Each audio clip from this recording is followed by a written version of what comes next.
panic is taking hold on the nation in response to the sudden disappearance of the sun, with violent riots taking place in just about every major city. We are receiving an influx of reports of ransacking and looting from New York, Chicago, Los Angeles, Dallas, and Washington, D.C., with hundreds more isolated incidents coming in hourly. The president made a public statement this morning urging people to remain calm and stay in their homes. Meanwhile, experts are claiming this phenomenon to be an event similar to New England's Dark Day in 1780, and that things will return back to normal. Twitter has become a haven for the horror medium as of recent. From Dear David to Straight Away, Twitter threads about strange events gain a lot of attention. That's why when late last April Twitter user The Sun Vanished appeared for the first time on the website, quickly gained traction with horror fans. TSV began with a strange tale of a world in which, as the title states, the sun has vanished and the world is plunged into a dark dystopia. Help. It's late in the morning and still dark outside. I can hear the tornado sirens in the next county over, but the weather radar is clear. Where is the sun? The power keeps going out, and I keep hearing noises outside, sometimes far away, sometimes close. The next day, the sun was still gone, and TSV reports that he has lost TV reception. Tempted by curiosity, he goes outside. I can't sleep. I think the noises outside are gunshots. It's still dark. The news said it would be back to normal by now, but it isn't. Now the news isn't even coming in. TV signal is gone, the noises keep happening outside, and I can barely keep track of the time anymore. I am honest to God terrified. I'm so tempted to go outside. Should I?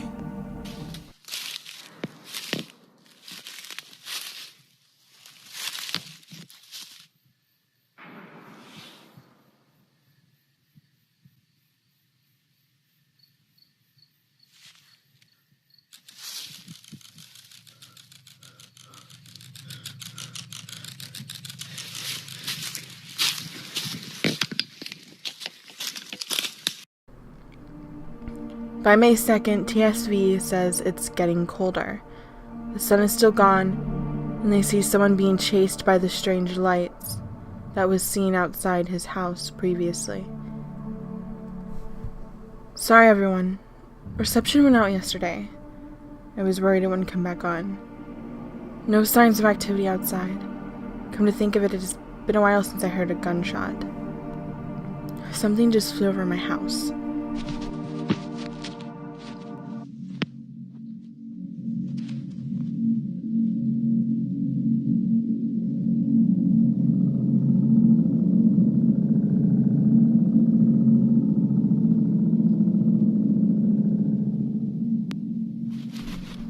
I couldn't see it, too dark outside, but a wave of heat just came over me. Feels like the temperature increased by like 10 or 15 degrees. Just compared to the sound of this video to the sound of helicopter footage I posted a few days ago. Whatever this was, it was definitely not a helicopter. Oh, thank God. One of my friends is still alive. He just texted me. Dude, please tell me you're still alive. Yes, I'm alive. Where the hell have you been? Why did it take you this long to reach me after I called you like 40 times?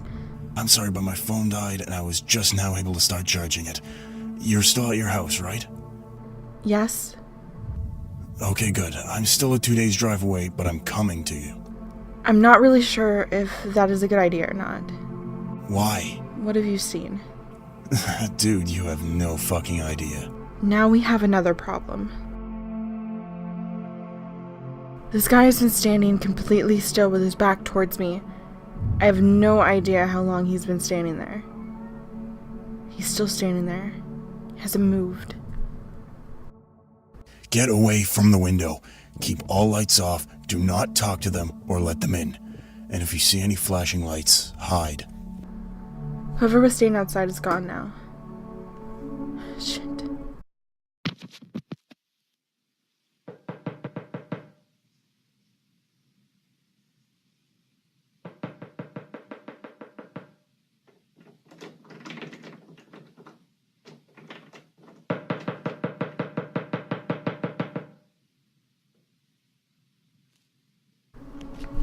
The next day, TSV receives a message by an anonymous person from British Columbia who tells him not to look into the red lights, where they would become like the husk of a man who was standing outside. He receives more messages from Danyan. So, I have good news and bad news. Uh-oh. Good news is I'm closer to you now. Bad news is I'm out of fuel. There are no active gas stations anywhere close to me. All of the power is down, and all of the gas stations nearby are electric gas pumps. Oh no. How far away are you? Probably still 8 or 9 hours away. How are you avoiding detection? I'm just staying in the car. It's locked and off at the moment. After I catch a few winks, I'm gonna try to take a look around. Alright, stay safe. Always, bud. You too. Don't worry about me. I'll find a way to get to you eventually. I walked around for a couple of hours, and I haven't seen anyone human or otherwise on the highway, so I'm pretty sure I'll be safe here while I figure out what to do. Do you have enough food and supplies? Yeah, I have enough even if I'm stranded here for a while. Don't worry about me. Worry about yourself. Shortly after, there is another different type of strange light flashing from outside the window. Danyan gets into touch again. You didn't look directly into the red light, right? Yes? You're absolutely sure? Yeah, I'm sure. What street did both of us live on when we were kids? Why? Answer the question. Freezier Road. Okay, we're good. Damn it. Don't scare me like that. A new Twitter account by the name of Tucker from West Virginia contacts TSV the same day. So to give you some background, my name is Tucker. I live in Virginia. I was working a night shift when all of the shenanigans went down. Just about to clock out for the day when I realized that the sun wasn't up like it normally was when I clocked out. I kind of shrugged it off at first, but after a few hours, I was getting really worried. I lived close to a relatively large city, so you can imagine what I had to go through when the riot started. Long story short, when I was heading out of town to get away from the mess, I met this guy named Flynn who was talking about these things that hunt people down. At this point, I didn't want to believe him, but I started to notice that the crowds and traffic congestion on highways started slowly dissipating. Before you know it, the roads were completely empty. Terrifying shit. Flynn and I started traveling together after that. We had been finding dark places to hide, enough food and water to stay alive. We were doing pretty good for the first week. But then just a few days ago, he came back inside after taking a leak and started losing it. Kept going on and on, just talking nonsense. It went on for days, and I was worried that all the stress from the situation got to him. But one day, it all stopped, and he wouldn't speak, wouldn't even acknowledge me. He just stood like a statue for probably a full 12 hours. Then he attacked me out of nowhere. I tried to keep him away, but he just wouldn't stop. I had to stop him. There was nothing else I could do.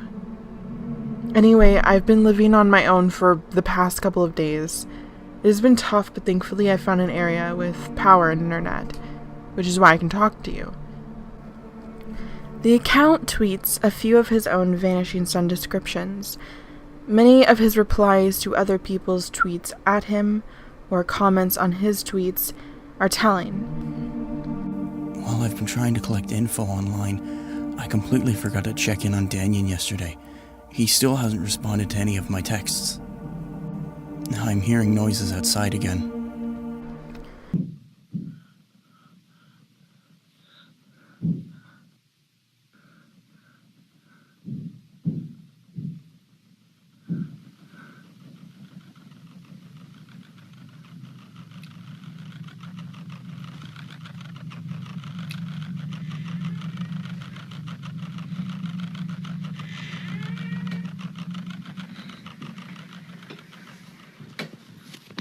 TSV awakens the next day to their door being open. They begin to think something may be coming into the house, which encourages him to construct some crude home alarm system, including cans and powder on the floor to check for footsteps. He begins to run low on food and water. He also receives a strange picture from the person from British Columbia. The next few days are eventful for TSV. I had a nightmare about that picture. Just woke up to more screaming. The screaming isn't like last time, very sporadic. I can't tell where it's coming from. The flower is untouched. I keep trying to record the screaming when I hear it, but the microphone isn't picking it up. I think the screaming is coming from the neighbor's house. This has been on my mind lately. Just curious. What year did we graduate high school? What? Never mind. I know you all don't trust Danyan. I've been reading your tweets and messages, but I just can't bring myself to confront him. He's my friend, and I don't have an abundance of those right now. The person who sent me a picture a few nights ago hasn't responded. The flower test hasn't worked. The recurring screaming outside. I'm about ready to snap. I'm a couple hours away right now. What's your address again? I can't believe I'm doing this. Should I trust Danyan? Dude, where are you? I've been waiting.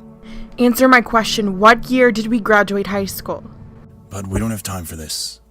Answer my question. Answer my question. Are you okay? I'm fine.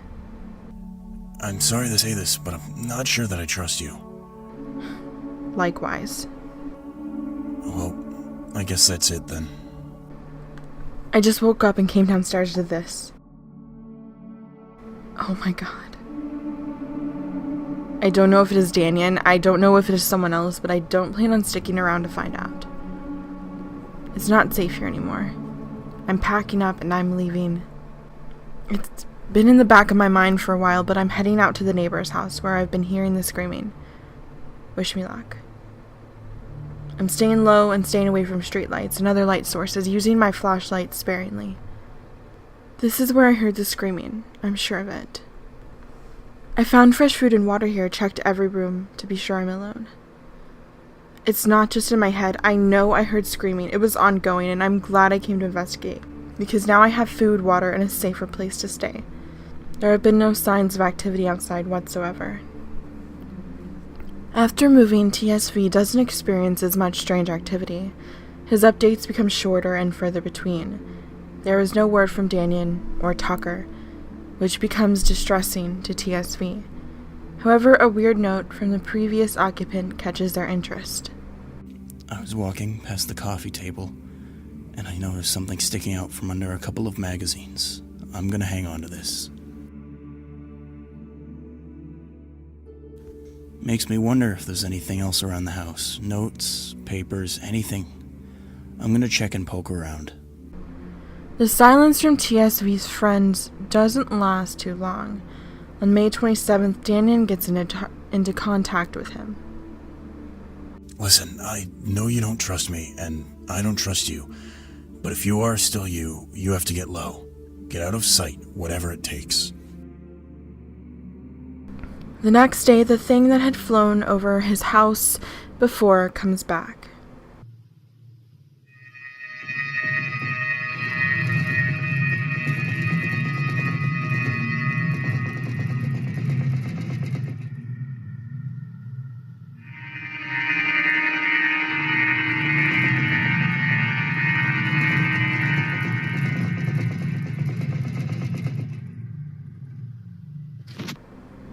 It doesn't go away, causing TSV to lock himself in the bathroom. Day 30. It's still there. It's still making noise. I've locked myself in the bathroom where there's no windows, trying and failing to sleep. I just woke up to this. I just heard yelling, but this time it sounded like a person was in agony. It's just quiet now. The blue light is still there. The blue light finally disappeared, and that thing flew off and left. Should I leave the bathroom now, or stay put a little while longer? Eventually, he leaves the bathroom only to find a dead body lying on the street outside of his house. TSV begins to search the house and finds a few notes that shine a light into the situation. I regret my decision to stay. It has gotten incredibly lonely, and I have come to terms with the fact that I may never see Martha or my grandkids again. I pray to God that they, at the very least, are safer than I am. I have no real caution or regard for my own life anymore. I can only hope that what I gather from my near-suicidal experiments can be useful to someone else at a later date. I either die and be at peace, or I get more information. Both outcomes sound favorable. Experiment notes. I placed several flashlights around the perimeter of the house, testing them at different intensities, the control being no light at all. I believe the entities are more attracted to the flashing lights than myself. I got back inside before any permanent damage was done. Experiment notes. Blue lights appeared after day 6 in the dark. Light sources do not seem to attract their presence. Unlike the entities producing the white/red flashing lights, the blue lights are higher in elevation and also seem to come from a different entity altogether. I believe the blue lights may also be more likely to move in unison. However, there is no way to know for certain until they return, if they return at all. It finally happened. I was being reckless, and I looked into the light. The red light. I feel empty inside. The sun is back. And that is where we are now. The story that the sun vanished started seemed to branch out. Similar Twitter accounts began to appear after his, piggybacking off the story that TSV created. Other than Tucker, there is Why Is the Sun Gone, who is documenting their situation on the west coast, opposed to the east where TSV and Tucker are. There's Sam in Switzerland, Look Into the Light, who is, encouraging people to look into the light. The bike vanished, whose bike disappeared when the sun did. I'm serious, that is a Twitter account. Somehow TSV inspired an array of parody accounts, and they're glorious. Anyway, it's pretty obvious that these accounts are just piggybacking off of TSV's success, aside from Tucker, who is established within the canon of the story. The same thing happened with the Straight Away incident, and while it adds to the inclusiveness of the specific event, it also makes the laws of the world less stable. The thing about this particular story is that no matter how interesting it is, it's undoubtedly fiction, right? Obviously, we still have the sun. It has not vanished. Well, that's what I thought. However, a few people aren't so certain exactly what it is. The theories vary from it being a parallel universe to the future of our own, and while those are possibilities within the fictional canon, they don't really make sense in reality. Yet, this seems to be something a few people may believe. So for the sake of the people actually worried about this, it's an ARG, whether for some sort of viral marketing or just a personal project. To start, TSV was created in April, the month that it began to post. Tucker and the subsequent piggybacking Twitters were all created in May. The light effects found within the story can easily be created with drones, strobes, and lights bought at hardware stores. Some of the sounds uploaded somewhat sound like instruments. The picture of the man weirdly standing outside, staring at the ground, is also suspect. The lights look to be solar lights, which wouldn't be lit up had they gained no energy from the sun. It also appears it may have been digitally edited. However, I'm not an expert, so I won't say so definitely. And finally, just look outside in the middle of the day, and you will see the sun. It's an ARG. It's not real.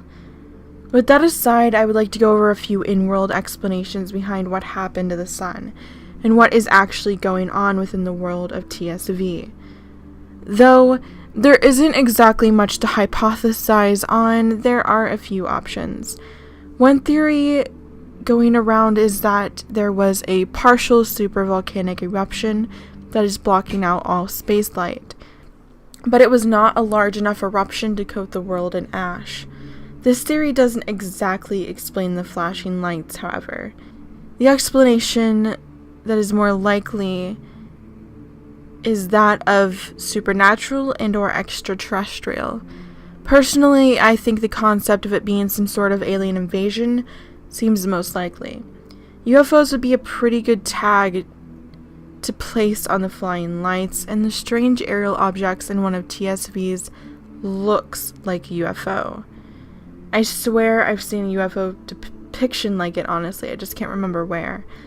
Apparently, others share the opinion because in a few replies to Tucker, some people were referencing Cloverfield as if it was some marketing for it.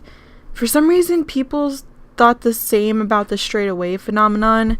Maybe that says something about the genius of Cloverfield's marketing strategy. Either way, the aliens theory seems to hold up. I don't have much of my own to specify on it, however, I would recommend watching Inside a Mind's theory on it. To put it simply, he believes that aliens blocked out the sun to make the human population easier to control.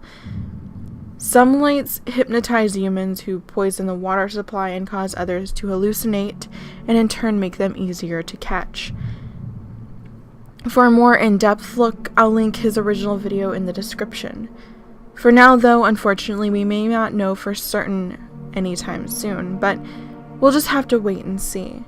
In time, I'm sure things will become more clear.